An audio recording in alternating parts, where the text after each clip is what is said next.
오늘 우리에게 주신 하나님의 말씀은 시편 50편 14절, 15절 말씀입니다. 시편 50편 14절, 15절 말씀, 우리 두 절 말씀인데요. 다 같이 합심해서 합독하도록 하겠습니다. 감사로 하나님께 제사를 드리며 지존하신 이에게 내 서원을 갚으며 환난 날에 나를 부르라. 내가 너를 건지리니 내가 나를 영화롭게 하리로다. 아멘. 할렐루야. 오후 예배에도 우리 이렇게 주님 전에 나와서 간절하게 하나님 앞에 예배 드리시는 우리 모든 성도님들, 오늘 이 시간 하나님의 은혜가 충만케 되시길 주의 이름으로 축복합니다. 우리가 이 사랑하는 사이일수록 표현하는 것이 중요하다, 이런 이야기들 많이 하지 않습니까? 그렇죠? 말하지 않아도 알아요는 잘못된 표현이고 잘못된 멘트이고, 말해야 알 수 있습니다. 사랑하면 무슨 소용이 있어? 사랑한다고 말을 해야지, 표현을 해야지. 우리가 많이 듣는 내용 아닙니까? 어디서 많이 듣습니까, 여러분? 가정에서. 저희 아내가 저한테 자주 하는 표현을 해야 합니다 라고 이렇게 이야기를 하죠. 심리학자 존 가트맨이라는 분이 있는데, 이분이 이 5대1의 법칙을 이야기했습니다. 이 부부간에 행복한 관계를 유지시켜주는 5대1 법칙이 있다고 합니다. 이 황금 비율, 5대1 비율이 무엇이냐면 긍정적인 상호작용과 부정적인 상호작용의 비율이라고 해요. 그러니까 우리가 배우자와 어떤 상호작용을 하잖아요. 살면서 대화를 하든 뭐 표현을 하든 행동으로 보여주든 선물을 하든 아니면 뭐 스킨십을 하든, 그런 것들 중에 이 긍정적인 상호작용, 애정을 표한다든지 감사를 표한다든지 칭찬을 해준다든지 선물을 해준다든지 스킨십을 해준다든지, 이게 5번 5라면 부정적인 상호작용, 우리가 살다가 꼭 즐겁고 행복할 수만은 없긴 하지만 어쨌든 부정적인 어떤 상호작용, 다툰다든지 상처가 되는 말을 한다든지 싫어하는 행동을 한다든지, 이게 비율이 1이 돼야, 5대1 돼야 건강한 부부로서 이 관계를 잘 유지할 수 있다라고 그렇게 연구했다고 합니다. 여러분들은 어떠십니까? 여러분의 배우자와 긍정적, 부정적 이 상호작용의 비율 얼마나 정도 되십니까? 요즘 시대를 보면 5대1은커녕 1대1 맞추기도 쉽지 않은 그런 관계가 이 부부 사이 관계이기도 하고, 또 반대로 1대5, 좋은 거 한 번 하면 나쁜 거 5번 하는, 웃으시는 많은 분들이 계신데, 어쨌든 이런 시대에서 우리가 또 살아가다 보니까 이런 관계로 이렇게 부부 관계가 되어지다 보니까 갈수록 이 시대의 어떤 이혼율도 높아지고 가정이 깨어지기도 하고 그런 것 같습니다. 거기에 덧붙여서 이런 얘기가 있더라고요. 부부는 이 황금 비율이, 긍정적인 것과 부정적인 것의 비율이 5대1이지만 이 고부가는 여러분은 얼마 정도 돼야 된다고 생각하십니까? 1000대1이랍니다. 1000대1. 1000번 잘해주고 한 번 잔소리하고, 네, 라고 이렇게 우스갯소리로 누가 이렇게 주장했더라고요. 1000대1 맞춰야 이 관계가 잘 유지된다, 뭐 이렇게. 며느님들 공감하십니까? 네. 어쨌든 좋은 말 1000번 할 때 나쁜 말 1번, 이 비율이 맞춰져야 잘 좋은 관계를 유지할 수 있다. 이렇게 해야 되는 이유가 무엇일까요, 여러분? 우리가 모두 다 다르기 때문입니다. 다르기 때문에.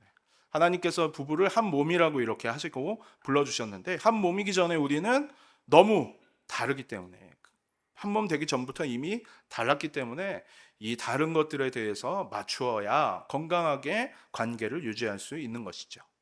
이런 갈등들이 참 많이 있는데, 갈등들 중에 최고조로 가장 큰 갈등의 열매들을 무엇일까 생각해 보면 무시입니다. 무시. 이제 더 이상 표현하지 않게 되는 거죠. 이 감정 싸움이 극단적으로 끝까지 가게 되면 여러분 어떻게 합니까? 이제는 싸우는 것도 지겨워서 싸움도 하지 않죠. 그냥 침묵해버리고 대화를 끊어버리고 그냥 무시해버립니다. 가정 안에서도 그렇고 친구들과의 관계에서도 어떤 공동체 안에서도 나와 맞지 않고 내가 이제는 더 이상 아예 그냥 없는 사람 치자, 없는 셈 치자라고 하는 것, 이 관계에서 침묵되는 것만큼 또 위험한 것도 없는 것입니다. 단순히 그냥 말을 안 한다 이런 게 아니라 이 상호작용이 전혀 없는 그런 관계를 뜻하겠죠. 이 창세기에 보면 아담과 하와가 그랬습니다. 이 선악을 알게 하는 나무를 먹지 말라고 하나님께서 분명히 말씀하셨음에도 죄를 범했잖아요. 그러니까 나타났던 현상이 무엇입니까? 대화가 단절되었죠. 하나님과 단절되었죠. 그 전에는 하나님 창조하신 에덴 동산 안에서 하나님 만드신 것들을 바라보면서 아름다운 이 세상을 보면서 주님을 찬양했고 예배도 드리고 하나님께 말씀도 드리면서 기도도 하면서 무언가 표현하고 하나님과 동행하는 그런 삶을 살았다면, 죄를 짓고 난 이후에는 하나님이 두려워서 숨게 되죠. 하나님과 단절되었습니다. 주님과 단절되니까 그분이 더 두려워지고 더 표현을 안 하는 데까지 이르게 되는 거죠. 여러분, 감정 상하고 특별히 이제 대화 안 하고 그럴 때 있으시죠? 특별히 부부간에 그럴 때 어떻습니까, 여러분? 남편이 대화 안 하고 하다가 싸우다가 문 닫고 들어갔어요. 부인이 싸우다가 마음이 상해서 문 닫고 들어갔어요. 거기 뒤따라 들어가서 미안해, 생각해보니까 내가 잘못했네 라고 하시는 분 있으십니까? 칭찬드립니다. 침묵은 내가 침묵으로 응수한다. 네가 나한테 말 안 하냐? 나도 말하지 않겠다. 이런 결단으로 여러분 행동하지 않으십니까? 교회 안에서도 그렇고 살아가다 보면 네가 나 싫어해? 네가 나 무시해? 나도 너 안 보면 돼. 나도 반응 안 하면 돼. 작용 안 하면 돼. 그게 우리들의 모습입니다. 여러분, 근데 유일하게 우리 하나님만 다르십니다. 우리 인간은 나를 그렇게 무시하고 단절된 그 상태에 들어갔을 때 나도 그냥 단절해버리고 나도 그냥 무시해버리는데, 하나님은 자존심 싸움 같은 거 안 하십니다. 다시금 언제나 우리에게 팔을 벌려주시고 죄인된 우리, 늘 잘못하는 건 우리임에도 불구하고 먼저 손을 내밀어 주십니다. 내게 와라, 나에게 와라, 나에게 다시 와야 된다. 자존심 싸움 하시거나 그런 거 안 하시고, 하나님은 그냥 이 사랑의 관계가 회복되는데 가장 큰 하나님의 집중, 하나님이 가장 원하시는 것이 이 깨어진 관계가 회복되는 것이 하나님의 마음입니다. 누구 좋으라고 하나님 그러실까요? 하나님 좋으라고 그러실까요? 그렇지 않습니다. 우리한테 유익되는 것입니다. 우리는 원래 지음 받을 때부터 하나님 없이는 살 수 없는 존재들로 지음 받았습니다. 하나님과 멀어져서는 살 수 없는 그런 존재들로 우리가 지음 받았습니다. 그런데 하나님과 좋은 관계에 있을 때만 우리 삶도 복될 수 있고 우리 삶의 의미들을 찾아나갈 수 있는 존재들이 우리들이라는 것이죠. 이것이 그냥 진리입니다. 이것은 뭐 다른 걸랑 견주어 볼 것이 없고 온전한 진리입니다. 이걸 누구보다도 하나님께서 잘 아시죠. 하나님과 멀어지는 것 자체가 너에게 가장 큰 불행이라는 걸 주님께서 잘 아시기에 이 단절된 상태를 그냥 두고 보지 않으십니다. 내가 사랑하는 자녀가 불행해지는 것을 보기 원하지 않으시기 때문에. 예수님도 뭐라고 말씀하셨습니까? 수고하고 무거운 짐진 자들아 다 내게로 오라. 내가 너희를 쉬게 할 것이다. 언제든지 내게로 오라. 너가 예배 잘 드릴 때만, 성령 충만할 때만 내게로 와라. 네가 상태가 좋을 때만, 상호작용 잘 할 수 있을 때만 내게 와라. 이렇게 말씀하지 않으시고, 무거운 짐 지고 수고하고 힘든 상황 가운데에서도 내게로 오라. 그럼 내가 너희를 쉬게 할 것이다 라고 주님께서 우리를 부르고 또한 말씀해 주시는 거죠. 오늘 본문이 어떤 그러한 모습입니다. 예수님과 동행하는, 하나님과 동행하는 삶의 모습들을 깨닫지도 못한 그 이스라엘 백성들에게 주님께서 경고해 주시면서 말씀해 주십니다. 50절 12절 우리가 읽은 본문 앞절인 12절 말씀을 보면 이렇게 나와 있습니다. 함께 같이 읽어볼까요? 내가 가령 주려도 내게 이르지 아니할 것은 세계와 거기에 충만한 것이 내 것이미로다. 이게 무슨 말씀일까요? 내가 가령, 여기서 내가는 누굴까요? 하나님이십니다. 내가 가령 주려도, 주려도는 굶주려도라는 그런 뜻이에요. 굶주린다는 그런 뜻.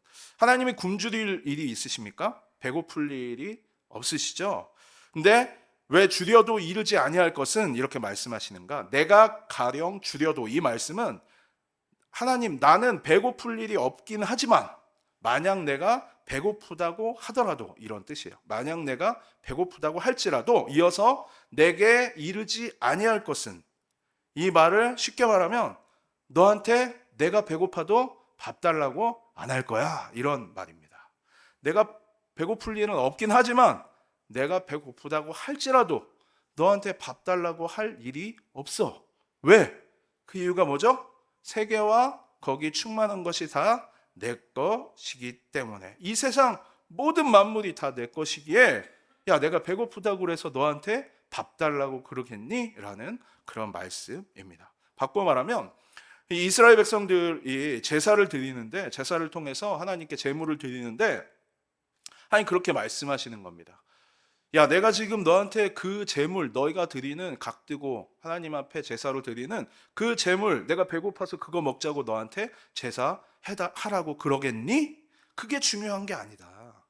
이들은 제사 드릴 때 그냥 이 제물 자체가, 이 제물 자체가 제물로 드리는 이 소와 양 자체가 하나님께 영광이 되는 것처럼, 그래서 이 제물을 드리면 하나님이 그것을 굶주리신 상태에서 드실 것처럼 그렇게 행동했다라는 것이죠. 그러니 잘못된 예배 생활을 하고 있는 우리를 향하신 하나님의 말씀입니다. 그냥 양 잡고 소 잡고 하나님이 진짜 원하시는 그 중심된 마음은 전혀 드리지 않은 채 각뜨고 죽이고 태운 채 하나님 앞에 올려드린 그 행위 자체로만 죽게 드리는 그 모습을 지적하시면서 13절에 주님 계속 뭐라고 말씀하십니까? 내가 수소의 고기를 먹으며 염소의 피를 마시겠느냐. 내가 너희가 드리는 그 제물을 그거에 내가 중요시 여기겠느냐. 온 세계가 다 내 것인데 그깟 양, 그깟 소를 내가 원하겠느냐. 너희가 드리는 그 물질이 나에게 목적이겠느냐. 그 말씀 우리에게 하시는 겁니다. 여러분, 우리가 하나님께 물질 드리죠. 하나님 물질을 우리가 하나님께 11조든 물질을 하나님께 드리면 그 물질이 하나님께 직접 갑니까? 하나님 그 물질이 필요해서 우리에게 11조 하라, 너에게 헌금하라 이렇게 말씀하실까요? 아닙니다. 그 중심이죠, 중심. 우리가 하나님께서 우리에게 11조 하고 헌금하라고 하신 명령의 진짜 목적은 무엇입니까? 내 모든 것이, 내가 가진 모든 것이 하나님의 것이라는 그 마음. 내가 가진 삶에 주어진 모든 것은 다 하나님께로부터 주어진 것이라는 그 마음을 하나님께 표현하라는 그런 하나님의 명령입니다. 그것의 일종인 헌금이고 11조인 거예요. 그래서 그 모여진 하나님께 드린 것들을 통해서 우리가 하나님 나라를 이루고 주의 교회를 세워가고 하나님 선하신 일들을 해내는 것, 그것이 하나님의 뜻이니까 우리가 우리의 모든 것이 다 하나님의 것이다 라고 인정하면서 드리는 것이 우리의 물질 아니겠습니까? 근데 이스라엘 백성은 이 하나님이 원하시는, 기뻐하시는 그런 중심된 마음, 표현 같은 건 없이 그냥 짐승 죽이고 제사 행위 한 채로 그냥 가는 겁니다. 우리 예배를 한번 여러분 돌아보시기 바랍니다. 오늘 여러분들의 예배는 어떠했습니까? 하나님이 기뻐하시는, 하나님 원하시는 중심된 표현 하나님께 드리셨습니까? 마음의 중심을 여러분 하나님께 드리면서 예배 드리셨습니까? 아니면 그냥 조용히 시간 되어서, 때가 되어서 말 그대로 그냥 예배를 잘 보고 갑니다 하고 가지는 아니십니까? 하나님께서는 그렇게 아무 표현도 안 하고 소 잡고 양 잡았던 이스라엘 백성들을 향하여서 요구하시는 것이 있습니다. 너희가 표현해라. 너희가 하나님께 좀 표현을 해라. 무엇을 표현하라고 말씀하실까요? 오늘 본문 14절, 15절 말씀에 주님께서 명령하신 것들이 나와 있습니다. 함께 같이 다시 한번 읽어보겠습니다. 감사로 하나님께 제사를 드리며 지존하신 이에게 내 서원을 갚으며 환난 날에 나를 부르라. 내가 너를 건지리니 내가 나를 영화롭게 하리라. 세 가지 나오고 있습니다. 오늘 제목과 같습니다. 오늘 설교 말씀의 제목. 첫 번째 14절에 감사, 두 번째 14절 이어서 서원을 갚아라, 15절에 나를 부르라. 이렇게 주님께서 명령하고 계시죠. 오늘 이 세 가지를 우리가 좀 살펴보면서 하나님이 진짜 원하시는 것이 무엇인지를 좀 깨닫는 시간 되었으면 좋겠습니다. 첫 번째는 감사입니다. 감사. 왜 우리는 감사하지 않는 열매를 맺을까요? 왜 감사하지 않는가? 우리 한국 사회는 좀 감정을 숨기는 것이 성숙하다 이렇게 좀 배워오지 않습니까? 어려서부터 이 유교적인 어떤 그런 시대적 사상 뭐 이런 것들이 있으니까, 그러다 보니까 너무 기뻐도 너무 많은 기쁜 티를 안 내고 너무 슬퍼도 좀 슬픔을 좀 가라앉히고 감정을 표현하는데 좀 익숙하지 않는 것이 우리들인 것 같습니다. 부모 자식 간에도 그렇고 부부 간에도 그렇죠. 심지어 하나님께도 우리가 그러한 모습들로 살아갈 때가 많이 있습니다. 우리의 감사를 너무 많이 절제합니다. 그렇기 때문에 우리 한국인들은 좀 훈련해야 됩니다. 하나님께 감사드리는 훈련을 해야 될 필요가 있습니다. 우리 어디서부터 이렇게 익숙해져 우리 표현의 이 연약함들을 하나님 앞에서만큼은 우리가 좀 훈련하면서 하나님 앞에 감사를 드릴 필요가 있는 것이죠. 여러분, 감사의 반대말은 무엇일까요? 감사의 반대는 불평, 불만일까요? 그것도 틀린 말은 아니겠지만 감사의 진짜 반대말은 당연하게 생각하는 것 아니겠습니까?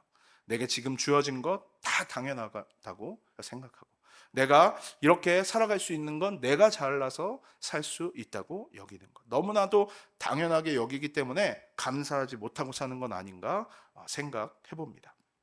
사랑하는 우리 성도 여러분, 일상이 예배가 된다는 것은요, 단지 생활 속에서 우리가 성경 피고 기도하고 하는 것만을 의미하는 것이 아닙니다. 모든 순간, 내가 살아간 삶의 순간순간마다 내가 받은 복을 세어보는 것. 밥 먹을 때에도, 그리고 화장실에 있을 때에도, 직장에 가 앉아 있을 때에도, 어디로 이동한 그 순간에도 내게 주어진 모든 것들을 감사할 수 있고, 또한 그것을 표현하는 것이 제사이자 예배입니다. 우리가 잘 아는 성경의 10명의 문둥병자가 고침받는 장면이 나옵니다. 예수님께. 예수님 똑같이 10명을 다 고쳐주셨죠, 이 문둥병을. 그런데 9명은 감사하다는 표현을 하지 않고 돌아갑니다. 이 돌아간 9명들 어땠을까요, 여러분? 문둥병 고침받았는데 이들의 삶의 어떤 뭐라고 그럴까? 감정이 어땠을까요? 엄청 기뻤을 겁니다. 그렇죠? 자신이 문둥병이 있었는데 예수님께서 고쳐주셨잖아요. 너무 즐겁고 행복했을 겁니다. 모두 동일한, 10명 다 동일한 그런 감정을 느꼈죠. 문둥병으로부터 자유로웠으니까 너무 기뻐하면서 삶에 정말 기쁨은 넘쳤어요. 근데 거기서 그쳤습니다. 9명은 말이죠. 마치 교회에서 예배드리고 막 은혜 받고 예수님한테 은혜 받았는데 내가 막 좋아서 은혜 받아서 오늘 너무 좋다 그러고 집에 갔어. 근데 끝난 것과 같습니다. 그런데 한 명의 문둥병자는 예수님께 가서 감사를 드렸죠. 심지어 그는 이방인이었습니다. 예수님께서 그에게 뭐라고 말씀하셨습니까? 누가복음 17장 17절부터 19절까지 말씀입니다. 예수께서 대답하여 이르시되 10사람이 다 깨끗함을 받지 아니하였느냐? 그 9은 어디 있느냐? 야, 니네 10명 다 은혜 받았잖아. 9명은 어디 갔니? 1명만 왔네. 18절, 이 이방인 외에는 하나님께 영광을 돌리러 온 자가 없느냐 하시고 그에게 이르시되 일어나 가라, 내 믿음이 너를 구원하였다 하시더라. 여러분, 10명이 등장하는 그런 예화, 그런 장면이죠. 예수님의 그런 그 일화죠, 일화. 근데 나머지 9명은 여러분 구원 받았습니까? 못 받았습니까? 모르죠. 성경에 안 나와 있잖아요. 9명이 구원을 받았는지 안 받았는지는 안 나와 있으니까 명확하게는 모릅니다. 안 받았다고 확신할 수도 없어요. 근데 확신할 수 있는 한 가지는 뭡니까? 한 명은 확실하게 구원을 받았습니다. 뭐 해서? 감사해서. 감사를 드리니까 확실하게 이 한 명은 구원을 받았죠. 은혜는 다 입었습니다. 삶의 간증거리는 10명 다 생겼어요. 근데 나머지 9명은 구원을 받았나 못 받았나 확신할 수는 없습니다. 성경 말씀에 의하면. 하지만 감사를 드린 한 명만큼은 확실하게 구원을 받았다는 것이죠. 여러분, 우리 삶에 그냥 감사가 예배입니다. 주님께서 그렇게 말씀하셨습니다. 나의 나된 것 모두 주님의 은혜입니다. 깨달아 아신다면 주님께 표현하시기 바랍니다. 그 감사로 하나님을 날마다 예배하는 성도의 삶을 사시길 주님의 이름으로 축원합니다.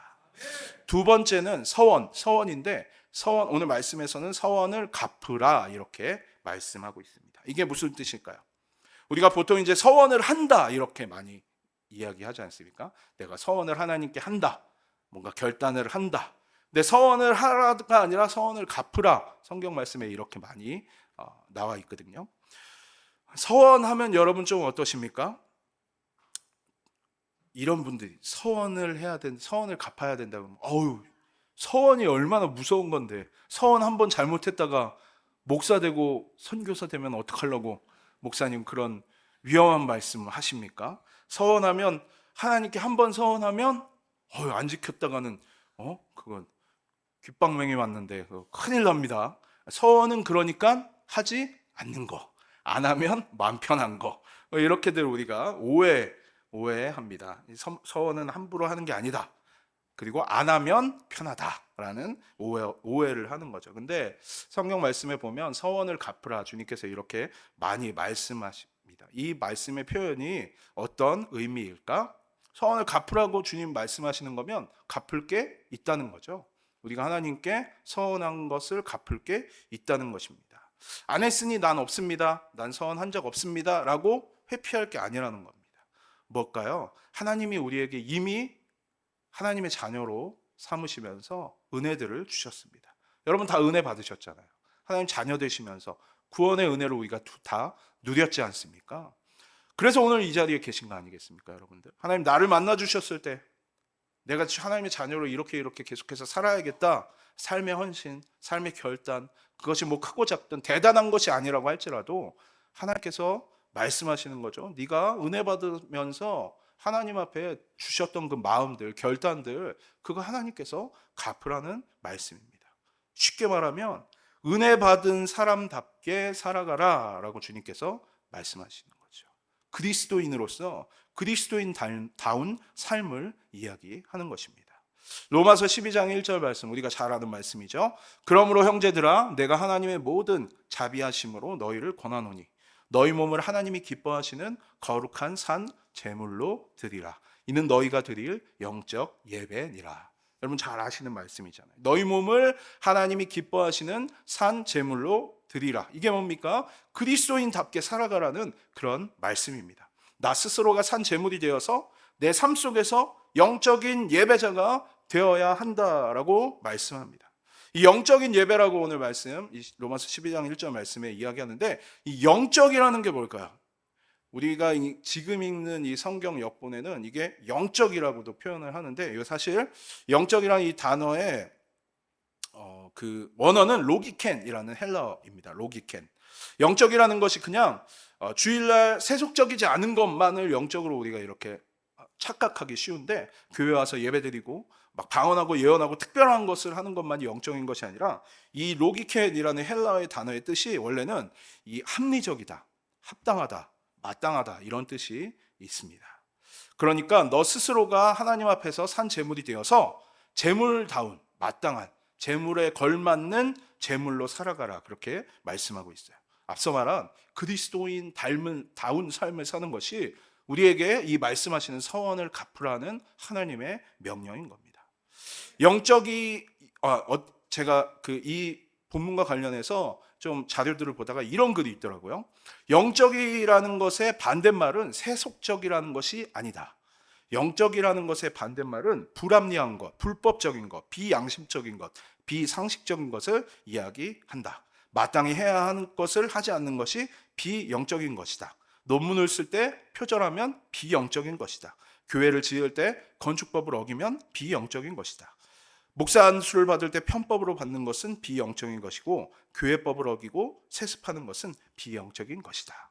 이분이 뭐 이렇게 한국 교회를 좀 바라보면서 좀 비판하는 내용들로 써서 교회를 향해서 이런 식으로 쓴 내용이었는데, 어쨌든 비상식적인 거, 우리가 그리스도인답지 못한 것, 그것이 영적이지 못한 삶이다라고 지적하는 것이죠.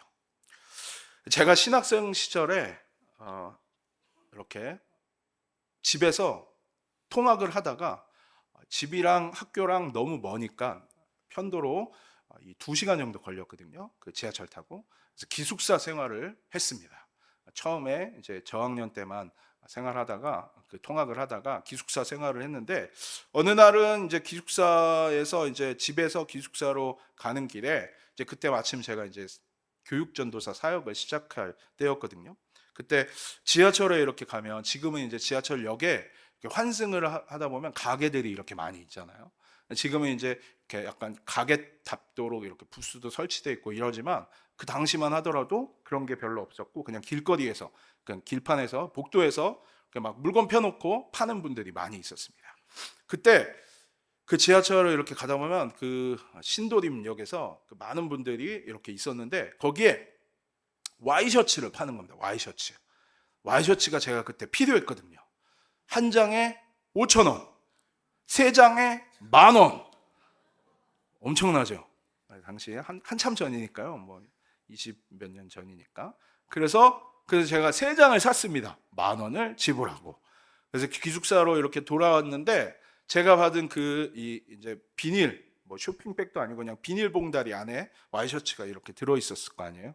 근데 거기에 10,000원이 있는 겁니다. 할렐루야. 그래서 제가 어떻게 했을까요? 주님, 저에게 이런 은혜를 주시는군요. 할렐루야. 라고 하지 않고, 이거 가다가 나중에 기회 되면 돌려드려야겠다. 네, 신도림역 지날 일이 있으면 가야겠다. 그때 이제 일부러 다시 갔어야 되는데 안 갔습니다. 잠바 주머니에 이렇게 넣어놓고 그렇게 생각만 하고, 그 주간에 이제 제가 이제 활동하던 그 동아리 선교단체에서 주중에 한 번씩 이렇게 모임을 갔는데 그 예배에 제가 참석하게 됐어요. 그 예배에 참석하기 위해서 신도림역을 지나지 않거든요. 그래서 거기에 갈 일이 없었습니다. 제가 거기 예배에 참석해서 예배 드리면서 헌금하는 시간이 있잖아요. 헌금하는 시간에 제가 뭐 이렇게 헌금을 이렇게 보니까 잠바 주머니, 어이구 10,000원이 있네? 라고. 그래서 이 10,000원이 뭡니까? 그 와이셔츠 10,000원. 이걸 제가 알고는 있었죠.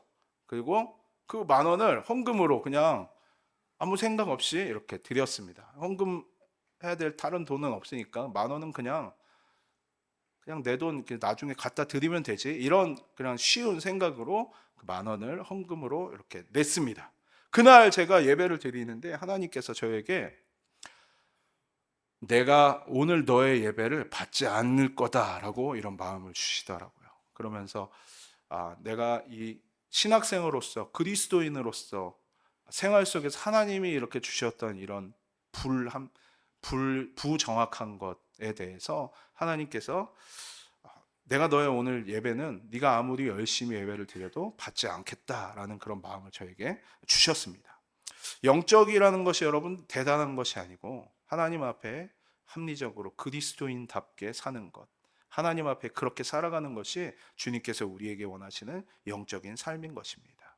여러분들 하나님 앞에 서원을 갚으라 주님께서 말씀하십니다. 하나님의 자녀로서 그리스도인다운 삶을 살아가라고 말씀하십니다. 우리 삶 속에 그냥 교회 왔을 때만, 예배의 자리에 있을 때만 우리가 책임감 그리스도인으로서 무언가를 하면서 살아가는 그런 삶이 아니라 내 삶 속에서 공적으로 편법 쓰지 않고 불법을 저지르지 않고 잘못된 것을 우리가 마땅히 잘못된 것으로 여기면서 비상식적인 일들을 하지 않는 그 삶이 주님 앞에 온전히 서원을 갚는 삶인 것임을 기억하시기 바랍니다. 마지막 3번째는 환난 날에 나를 부르라 이렇게 말씀하십니다. 하나님을 의지하고 하나님을 붙잡으라는 그런 뜻이죠. 쉽게 말하면 기도하라는 말씀입니다. 하나님 앞에 나와서 주님을 부르짖고 주님의 이름을 부르라고 말씀하는 겁니다. 여러분 초등학교 교실에 불이 났다고 가정해 봅시다. 그 불 앞에 선 이 초등학생이 뭘 배웠습니까? 불이 나면 뭐 하라고 배웠죠? 불이야! 라고 외치라고 배웠잖아요. 이 초등학생이 불 앞에서 불이야! 라고 외칩니다. 그런데 이 불이야는 어디다가 해야 됩니까, 여러분? 선생님한테 가서 해야죠. 이 불을 끌 수 있는 어른들한테 가서 불이야! 외쳐야 되지 않겠습니까? 그런데 이 불이야를 불에다가 외치고 있는 거예요. 불이야! 하고 불에다가 외치고 있습니다. 불이 꺼질까요? 꺼질 수가 없겠죠. 우리가 기도할 때 이러한 모습이 아닌가 우리가 좀 생각해 봐야 합니다. 우리가 기도할 때 우리의 기도 제목들이 있는데 이거를 끌 수 있는, 이거를 이루실 만한 그 분 앞에 우리가 나가서 기도하고 외치고 그분의 이름을 불러야 되는 것이 마땅한 기도인데 우리는 자꾸 이 불을 보면서 불이야, 문제야, 기도야, 제목이야 라고 외치고 있는 것입니다. 나에게 어려움이 온 것에 그 어려움만 생각하면서 우리가 기도하면, 그냥 나에게 어떤 상처가 있었던 그 상처만 계속 묵상하면서 우리가 나아간다면, 여러분 불만 보면서 불이야 불이야 하면 어떤 일이 일어날까요? 불이 계속 커지겠죠. 불이 계속 커지면 더 무서워지잖아요. 더 두려움만 계속 찾아오는 겁니다. 여러분 우리의 기도의 모습이 그러한 기도에 머물러 있지는 않을까요? 하나님을 불러야 되는데, 환난 날에 주의 이름을 부르면서 하나님께 의지해야 되는데, 그냥 그거 자체, 그 문제 자체, 기도 제목 자체에 우리가 그냥 집중하면서 그것만 바라보고 그것만 외치고 있다면 결코 우리의 문제는 해결될 수 없는 것입니다. 사단은 영적으로 계속해서 우리의 목을 죄어옵니다. 기도하지 못하도록, 잘못된 기도로 나아가도록. 하나님도 이 정도는 해주실 수 없을걸? 이라고 우리를 속입니다. 야, 네가 그렇게 길게 기도했는데 너 하나님의 때가 언젠지 계속 묻고 있지? 근데 뭐 1년, 2년 지나도 아무런 반응도 없잖아. 하나님의 때라는 건 없어. 사단은 계속 우리를 그렇게 속입니다. 우리에게 거짓들을 이렇게 속삭입니다. 그럴 때마다 우리가 더 주님 앞에 나와서 주님, 하나님, 이 불 좀 꺼주시옵소서. 하나님, 이 불을 끄실 분은 주님밖에 없습니다. 라고 외치는 그 기도로 주님께로 나아오라고 말씀하십니다. 오늘 말씀 15절에 환난 날에 나를 부르라. 내가 너를 건지리니 내가 나를 영화롭게 하리라. 하나님, 우리 모두가 응답받는 성도들 되기를 원하십니다. 하나님께 부르짖어 응답받는 것을 통하여 하나님께 영광 돌리는 삶을 사시길 주님의 이름으로 축원합니다. 말씀을 정리하겠습니다. 신앙생활이라는 것은 하나님과 나와의 어떤 거리를 재고 얼마나 내가 주님 앞에 살아가고 있는가, 많은 표현들을 올바르게 하고 있는가, 이것을 우리가 확인하는 것이 신앙생활이라고 생각합니다. 양 잡고 소 잡고 제사를 드리는 그 행위로만 그치는 것이 신앙생활이 아니고, 하나님 오늘 우리에게, 나에게 나와서 하나님 원하시는 그 표현들로, 하나님 원하시는 방법들로 외쳐라, 말하라. 네가 감사로 좀 나아가고 그리스도인답게 네 삶 속에서 열매를 좀 맺고, 하나님 앞에 힘들면 좀 주의 이름 부르면서 부르짖어라. 그러면 내가 너를 영화롭게 하리라. 하나님 영광되는 삶으로 인도해 줄 거다. 주님께서 오늘 그렇게 우리를 부르고 계십니다. 주님께 나와 그렇게 표현하며 은혜 받은 자다운 삶을 살아갈 수 있는 저 여러분의 삶이 되시길 주님의 이름으로 축원합니다.